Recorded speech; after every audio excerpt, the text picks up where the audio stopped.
Three of Pentacles Reversed.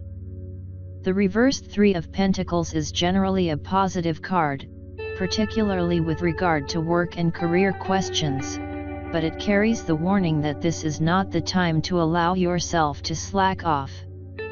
General work is very much a focus when the Three of Pentacles Reversed is in the picture. It's an important time to give your best, not settle for the simplest solution. If you do, you are likely to find yourself with much success.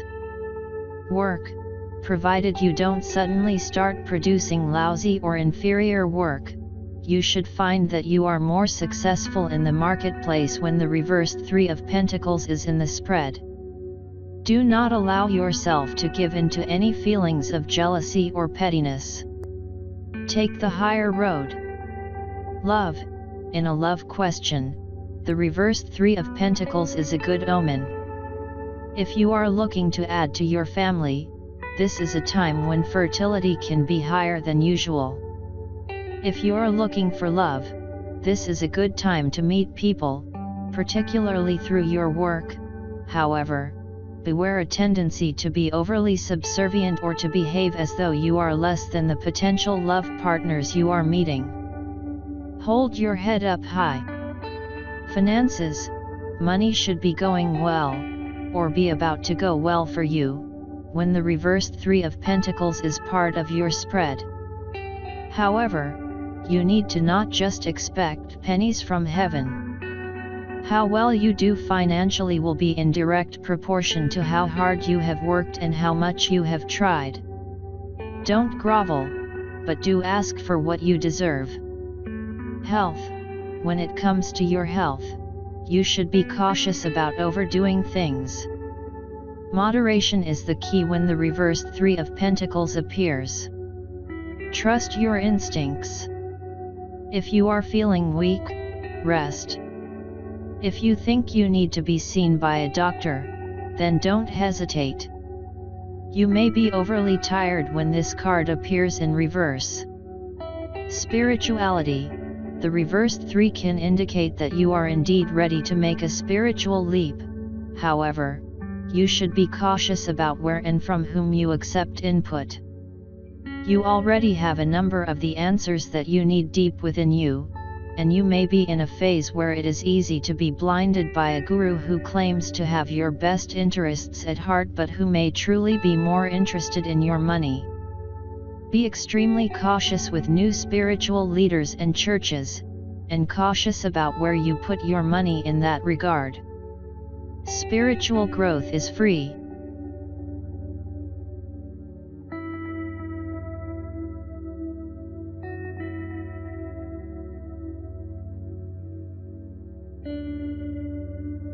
Tarot history.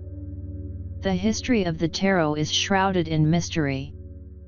Very little in the way of concrete information is known about its origin, although many things have been written about it.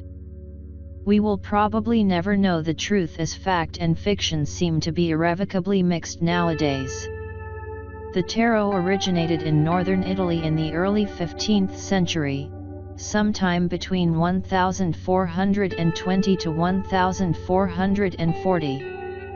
Despite the fact that it is often attributed to originating from China, Egypt, India, or Morocco, to name just a few, there is absolutely no evidence that this is the case.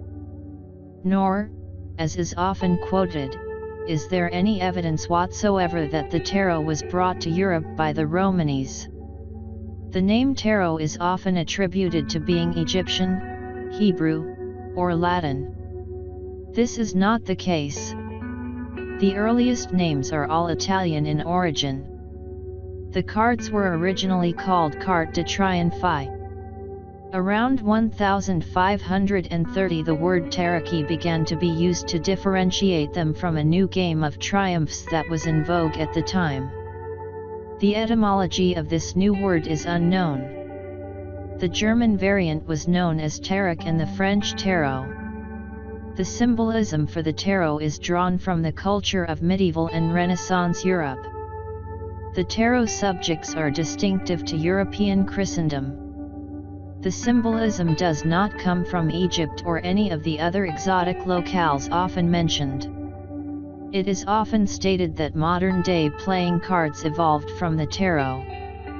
This is not the case. Modern-day playing cards came to Europe courtesy of Islam. They were an adaptation of the Islamic Mamluk cards. They appeared quite suddenly in many different European cities between 1375 and 1378. These early cards had suits of cups, swords, coins, and polo sticks, and courts consisting of a king and two male underlings. The tarot adds the Fool, the trumps, and a set of queens to this system. Sometime before 1480, the French introduced cards with the now familiar suits of hearts, clubs, spades, and diamonds. The Joker is not original to either the early form of modern-day cards, or to the tarot, but instead originated in the USA around 1857 and was used as a wild card in poker as well as the highest trump in euchre. It is also often stated that the Catholic and Protestant churches outlawed the tarot and all who used it in an effort to stamp out so-called heretical teachings. This is not the case. The Inquisition documented what the Church considered as evidence of heresy in great detail. The tarot was not even mentioned. After the Reformation, less controversial images for the Pope and Papess were substituted by card makers as the Church had objected to the original images. It is often said that the tarot was not used as a divination tool prior to 1781. The tarot was used as early as the 16th century to compose poems describing personality characteristics. There is historical evidence that in one case at least these verses were presented as relating to the person's fate. In other words, divination. Divinatory meanings were assigned to the tarot in Bologna in the early 1700s, and this is the first unambiguous evidence of tarot divination. Ordinary playing cards were connected with divination as early as 1487. It is not unreasonable to think that the tarot was also. The tarot has often been attributed with being a pillar of Western esoterica occultism. This is certainly not the case. The first occult writers to discuss the tarot were Court de Gobelin and the Comte de Melot in 1781. The tarot was not mentioned in any occult work for the first 350 years of its existence. The terms Major Arcana, Minor Arcana, High Priestess, and Hierophant are anachronistic when referring to the older tarot decks. The historically appropriate terms are the Trumps and the Fool, the suit cards, Papess or Popess, and Pope. Likewise, Pentacles and Wands are relatively recent substitutions for the traditional suit names of coins and staves or batons. The original Italian titles of the cards were in some cases different from the later French titles that have become familiar to us through the Tarot de Marseille and its descendants. Also, the ordering of the trumps varied considerably in Italy where the cards originated. It is not known which ordering is the earliest one.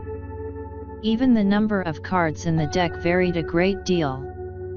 So care should be used in making statements about the original meaning of the cards based on the familiar titles and ordering. Many believe that the Waite-Smith Tarot is the original, standard, or most authentic tarot deck in existence. This is absolutely untrue. The Waite-Smith/Rider-Waite deck was created in 1909. Not even 100 years ago, making it a relative newcomer in the almost 600-year history of the tarot. There is actually no definitive version of the tarot.